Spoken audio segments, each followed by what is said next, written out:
નમસ્કાર દર્શક મિત્રો, હું શીતલ મહેતા ન્યૂઝ ઓફ કચ્છમાં આપનું સ્વાગત છે। જોઈએ આજના સમાચાર। નર્મદા ડેમ છલકાતા મુખ્યમંત્રીએ વધામણા કર્યા।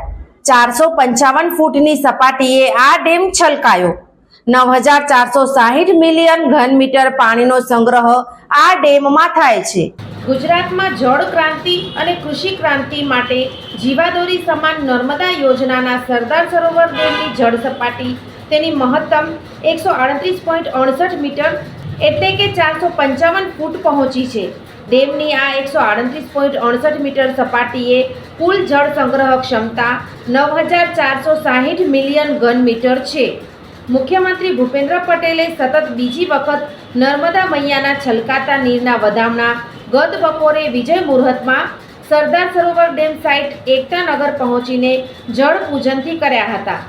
ઉલ્લેખનીય છે કે આ વર્ષે વરસાદી મોસમમાં સારા વરસાદને પગલે સરદાર સરોવર ડેમ 11 ઓગસ્ટથી ઓવરફ્લો થવાનો શરૂ થયો હતો।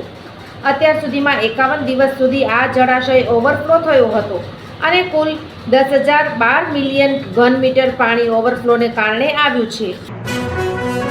સોફ Kutch power by Opal electronics, LG best shop, Vijaynagar road Bhuj, Rambagh road Adipur. Power by KC jewellers, latest fashion ડિઝાઇનના ઓર્નામેન્ટ્સનો વિશ્વાસપાત્ર શોરૂમ, હોસ્પિટલ રોડ ભુજ। દર્શક મિત્રો, આજે તારીખ 2 ઓક્ટોબર 2024 આ હતા આજના સમાચાર। આવતીકાલે ફરી મળીશું, ત્યાં સુધી મને રજા આપશો। નમસ્કાર।